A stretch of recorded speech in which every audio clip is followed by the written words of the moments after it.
Syria's foreign ministry spokesman has come out with a number of objections and complaints over state media and even over Twitter, saying that, yes, Syria has a plan for military pullbacks already in place and being implemented, but completing and achieving the main goal would definitely require guarantees from the other side and those supporting them to abide by terms of calm. Now, on Syrian state television, Dr. Jihad Makdisi went a step further, saying that he expects written guarantees from what he describes as the Syrian rebels. He describes them as terrorists, as well as from countries like Qatar, Saudi Arabia, and Turkey.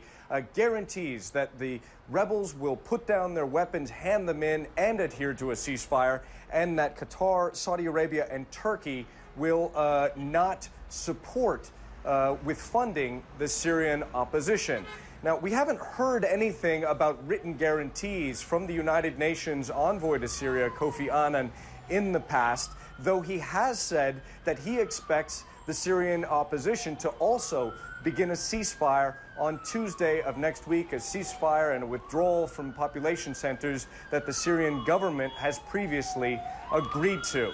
Now, this is coming after Saturday was a bloody day, with Syrian opposition groups claiming more than 100 people killed in fighting around the country. Meanwhile, Syrian state news reported massive celebrations on Saturday in some cities, celebrating the 65th anniversary of Syria's ruling Ba'ath Party. And it's notable that many of the pictures showing people out in the streets, they were waving Palestinian flags, even though the Palestinian movement, Hamas, basically ditched the Syrian regime a couple of months ago, it being in a very difficult political position as a Sunni Muslim political movement, watching Sunni Muslims in the opposition being slaughtered day after day over the period of more than a year by a minority Alawite-ruled regime in Damascus.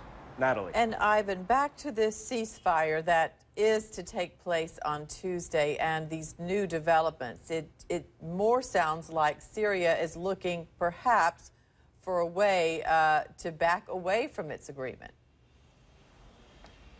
This could be viewed as a negotiating tactic. It also could be viewed as a legitimate concern from the Syrian government. After all, Syrian state media reporting that 15 more soldiers and security officers had funerals on Saturday. The Syrian military is losing people and suffering casualties at the same time, but it still has a monopoly on the use of heavy weapons. And we see so many videos and eyewitness accounts coming out of Syria of tanks and artillery being used, and if anything, an increase in the use of these heavy weapons in Syrian cities and towns over the course of the last couple days as this withdrawal deadline approaches.